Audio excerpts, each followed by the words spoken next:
El principio.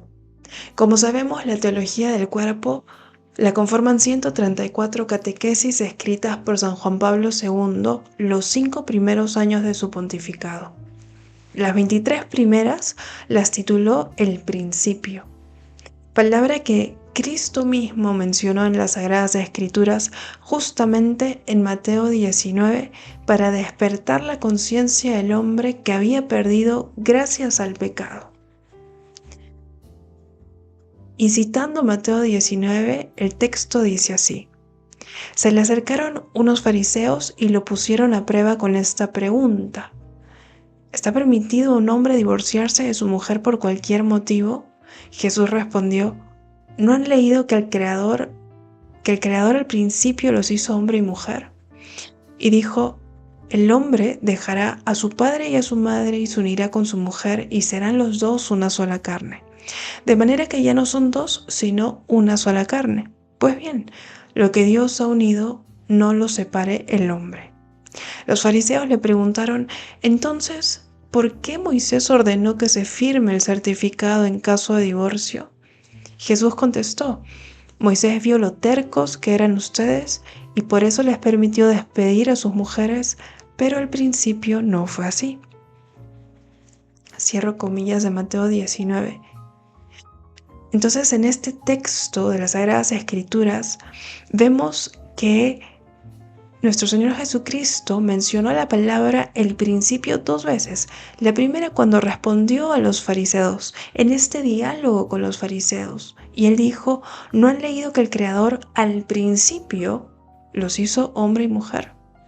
Y la segunda vez cuando Jesús contestó: Moisés vio lo tercos que eran ustedes y por eso les permitió despedir a sus mujeres, pero al principio no fue así. Este es el texto en el que el Papa San Juan Pablo II se va a basar para explicar estas 23 primeras catequesis sobre la teología del cuerpo. Y lo que él dice, unas cuantas cosas que él dice sobre este capítulo de las Sagradas Escrituras de Mateo 19, específicamente estos versículos del Génesis, donde dice: por eso el hombre deja a su padre y a su madre para unirse a su mujer y pasan a ser una sola carne. Este versículo enuncia el principio de la indisolubilidad del matrimonio como el contenido mismo de la palabra de Dios expresada en la más antigua revelación. Dice San Juan Pablo II: el principio nos ayuda a reflexionar claramente sobre el modo en el que el hombre ha sido plasmado en el misterio de la creación, precisamente como varón y mujer. Entonces, poco a poco vamos a ir analizando todo lo que él explica en estas catequesis, pero es importante tener claro que volver al principio significa volver al origen de la creación, es decir, remontarnos al Génesis. Recuerdo que cuando hablo de estas cosas, especialmente de este tema con los jóvenes, cuando tengo oportunidad de dar alguna charla y mencionamos la caída de Adán y Eva, siempre recordamos lo malo que hicieron, ¿no? Gracias a ellos estamos como estamos. Si no hubieran caído, la historia, decimos, hubiera sido totalmente diferente, ¿no? Viviríamos en el paraíso, porque Adán y Eva, antes de la caída del pecado, vivían todas las virtudes, tenían esa gracia santificante. Ellos vivían en una inocencia originaria que perdieron gracias al pecado. Y es cierto. Pero nunca recordamos que también gracias a ellos heredamos una santa herencia. Esa santa herencia que tenemos que luchar por recuperar. Que luego del pecado vino Cristo y gracias a Cristo fuimos redimidos. Entonces voy a a resumir estas 23 primeras hermosas catequesis, quizá en 2, máximo 3 audios para no hacerlo tan extenso, pero profundizando un poco en cosas que gracias a Dios y a San Juan Pablo II he aprendido, y espero que todo esto ayude también al oyente a reflexionar sobre algunas cosas que quizá hemos olvidado en nuestras vidas. Cabe recordar que nunca es tarde para volver al camino de Dios. Y a pesar de todo lo que vivimos actualmente, no es imposible recuperar esa santa herencia en nuestras propias vidas. Y voy a comenzar citando el Génesis 1:27. Cuando Dios creó al hombre a su imagen, a imagen de Dios lo creó. San Juan Pablo dice lo siguiente: cuando observamos, abro comillas, cuando observamos los 7 días de la creación, se observa una gradualidad. El hombre, en cambio, no es creado según una sucesión natural, sino que el Creador parece detenerse antes de llamarle a la existencia, como si volviese a entrar en sí mismo para tomar una decisión. Hagamos al hombre a nuestra imagen y semejanza. Cierro comillas. Y este Génesis 1:27 que trata de explicar San Juan Pablo II qué quiere decir, ¿no? ¿Qué nos quiere decir con esto San Juan Pablo II cuando dice que se observa una gradualidad en los 7 días de la creación? Y es verdad, Dios se tomó el tiempo para crear todo en 7 días, ¿no? Recordamos que el primer día creó el día, la noche, el segundo los cielos, el tercer día las hierbas, las plantas, los árboles, el cuarto día las estrellas, el quinto día los peces, los animales. Y cuando creó todo y lo dejó todo listo, creó al hombre el 6.º día, ¿no? Entonces podemos decir que el hombre es el resultado del orden de Dios, ¿no? Y ese hagamos, cuando Dios lo dice en el Génesis, ese hagamos al hombre a nuestra imagen y semejanza, nos da a entender que es un Dios uno y trino, la Santísima Trinidad, ¿no? La Santísima Trinidad, que es el término central de la fe cristiana, la verdad de que en la unidad de la divinidad hay 3 personas, el Padre, el Hijo y el Espíritu Santo, que son verdaderamente distintas personas una de la otra, pero comparten la misma divinidad, ¿no? Estas personas se distinguen únicamente por su origen, porque el Padre no proviene de ninguna persona. El Hijo proviene del Padre y el Espíritu Santo procede a la vez del Padre y del Hijo. Esto es lo que impide que una persona se confunda con las otras. Entonces podemos decir que estas 3 personas conforman un conjunto. Estamos hablando en un término plural. Por lo tanto, hay una relación entre estas 3 personas. Existe entre ellas una comunión de amor. Entonces este hagamos nos hace saber que Dios es un Dios de relación. Y esto quiere decir que tenemos grabado en nuestro corazón esta comunión de amor de estas 3 personas, esta comunión de amor de Dios. Y que hemos sido creados para la relación y hemos sido creados para amar y ser amados, porque hemos sido creados en esta comunión de amor, ¿no? Eso es importante conocer. Y cuando San Juan Pablo II dice, el Creador parece detenerse antes de llamarle a la existencia, como si volviese a entrar en sí mismo para tomar una decisión. En esta pequeña frase podemos entender que Dios se tomó un pequeño tiempo para crear al hombre. Ese detenerse fue para pensar lo increíble que iba a crear. Y con esto tenemos que pensar en una pregunta. ¿Quién soy yo? ¿Y de dónde vengo? Más allá de mis apellidos, más allá de lo que hago, más allá de mi pobreza, más allá de mi riqueza, ¿quién soy yo? Pues con esto hay que entender que Dios, antes de crearnos, antes de crearte a ti, se detuvo y pensó en ti. Él pensó en cómo te iba a crear. Él fijó la fecha de tu nacimiento. Él te diseñó exactamente como eres ahora. Ya seas alto, bajo, cabello ondulado, cabello lacio. Exactamente Él te dibujó como eres.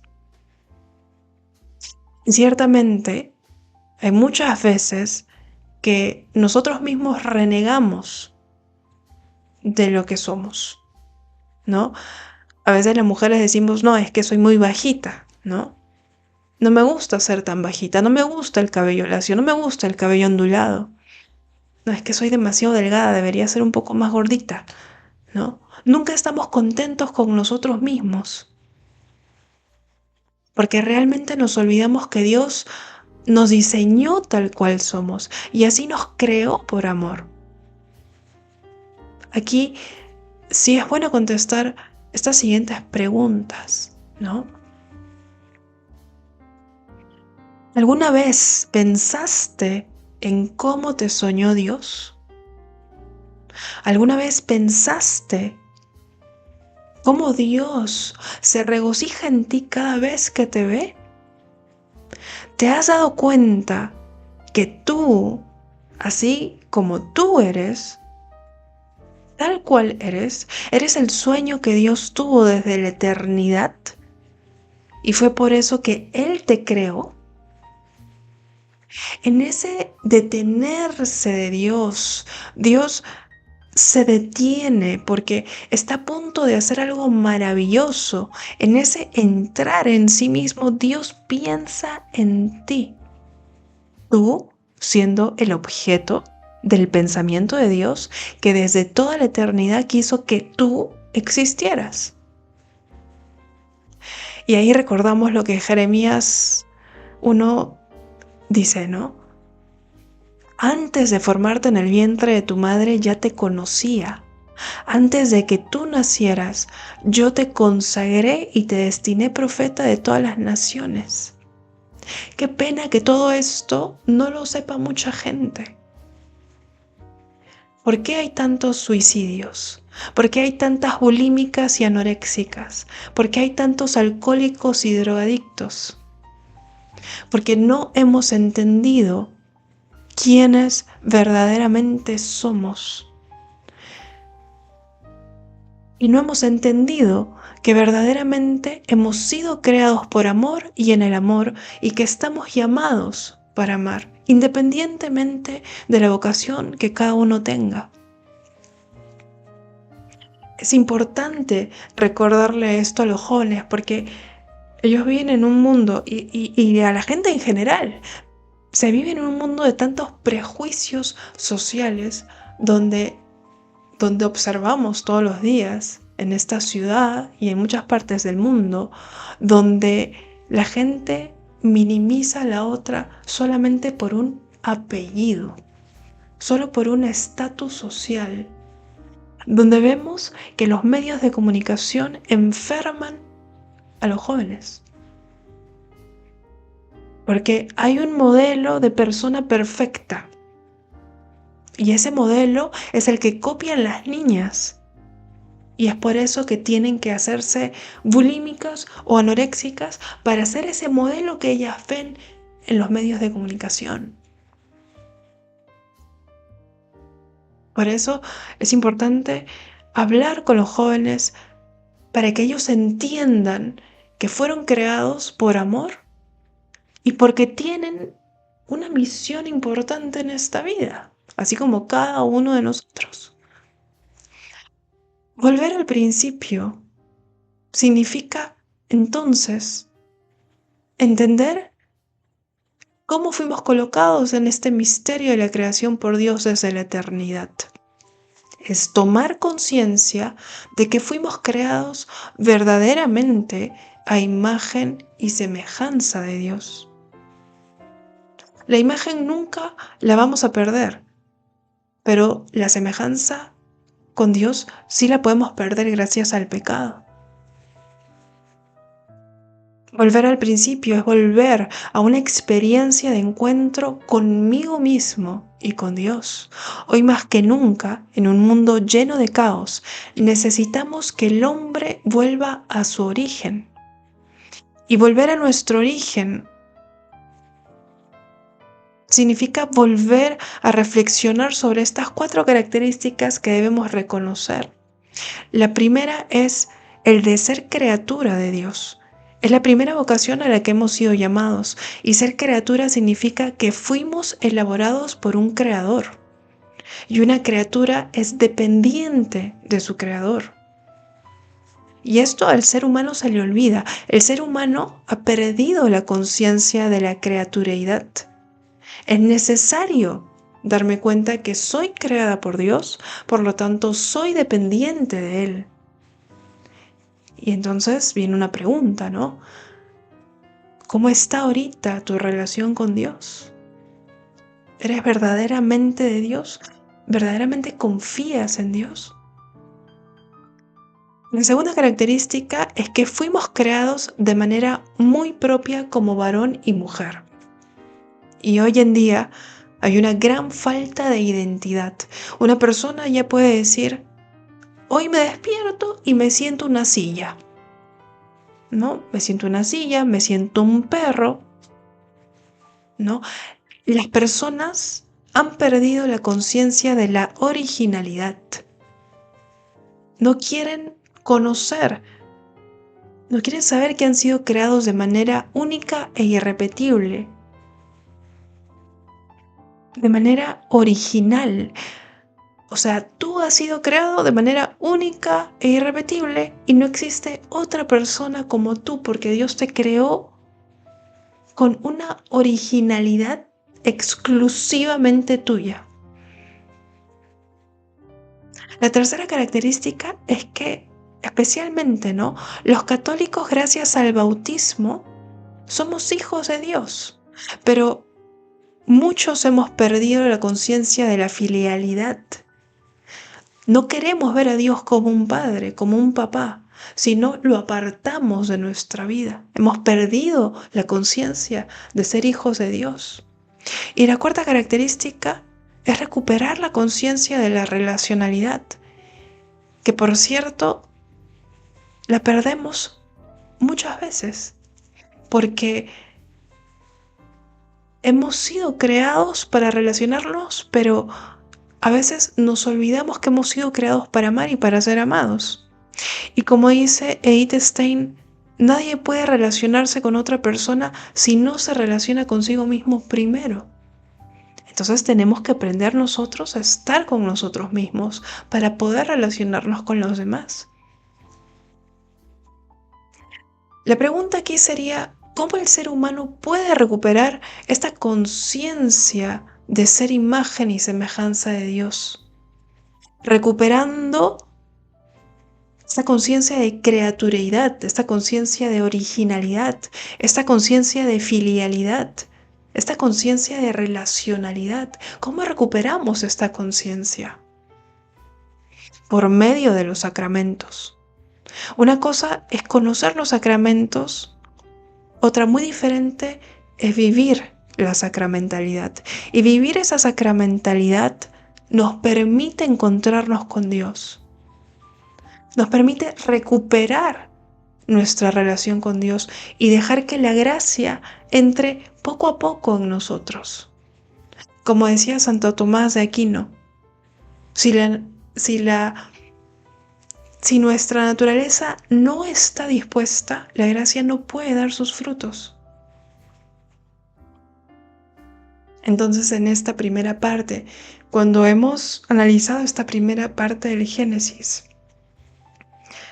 Y específicamente cuando hablamos de la creación de Dios, hay ciertas cosas que debemos recordar, ¿no? Primero, que el mundo procede de la voluntad libre de Dios y Dios crea el mundo con plena soberanía y autoridad. Un atributo, por ejemplo, de la creación es su bondad. Dios todo lo creó bueno, porque esa bondad viene de Él mismo y Dios es bueno. El sentido de la creación es para la gloria de Dios. Gloria es una palabra que proviene del latín que significa esplendor o brillo. Y aquí podríamos hacer la siguiente pregunta, ¿no? ¿Cuántas veces he permitido que Dios brille verdaderamente a través de mí? Porque a través de cada uno de nosotros Dios tiene que brillar. ¿Qué tanto nosotros hemos opacado a Dios en nuestras propias vidas? Muchas veces nuestra manera de vivir puede ser el único evangelio que alguien conozca. Y es por eso que nosotros tenemos que tener claro que hemos sido creados para continuar el plan de Dios en la historia de salvación, que Él tuvo desde el principio de la creación, pero que gracias al pecado nos desviamos. Sin embargo, el caos no va a impedir que su obra llegue a la meta. Es por eso que en este tiempo la Santísima Virgen María llama a las personas a consagrarse a su Inmaculado Corazón y al de su Hijo, para pertenecer a su ejército, para pertenecer a su pueblo. Aquí estamos viendo que nuestra Madre Santísima ha ido educando a su pueblo, formando a su pueblo, a familias, a parejas de novios, a varones y mujeres solteros, sacerdotes y religiosas de una sana doctrina. Y toda esta preparación es para el triunfo de su Inmaculado Corazón. Es decir, cada uno de nosotros que queremos hacer lo posible por llegar a la eternidad, queremos recuperar esa gracia que no se debió perder con la caída de Adán y Eva. Y es por eso que esta preparación para el triunfo de los Sagrados Corazones es recuperar nuestra relación con Dios y esforzarnos obviamente en vivir las virtudes y tratar de compartir la verdad sobre el Evangelio y compartir ese sueño de Dios para el mundo entero que mucha gente desconoce. Ahora bien, los que estamos en este camino seremos más atacados, seremos perseguidos, quizás seremos destruidos públicamente por calumnias. Algunos pueden ser enviados incluso hasta la cárcel, como hemos visto con algunos sacerdotes por decir la verdad. Algunos son castigados, removidos de su misión sacerdotal. Y también muchos son martirizados. Pero este es el común denominador de los que siguen a Cristo. Por eso en este tiempo, tan movido como el actual, es importante conocer a las personas, hablar con las personas, escuchar a las personas, porque puedes tú cruzarte con alguien que verdaderamente es de Dios, pero que el mundo ya lo destruyó y sin darte cuenta. Ves lo que el mundo te vende y no ves lo que realmente viene de Dios. Entonces es importante mencionar que el demonio existe y mientras más quieras vivir las virtudes, mientras estés en la verdad de Cristo, el demonio tratará de destruirte por donde sea, por donde más te duele. Es por eso que tenemos que aprender sobre el combate espiritual. Y en conclusión, el sueño de Dios está en las Sagradas Escrituras, especialmente en el Génesis. Y gracias a San Juan Pablo II con la teología del cuerpo, voy a tratar de explicarlo en estos pocos audios para que ustedes también entiendan cuál es el sueño de Dios desde el principio de la creación.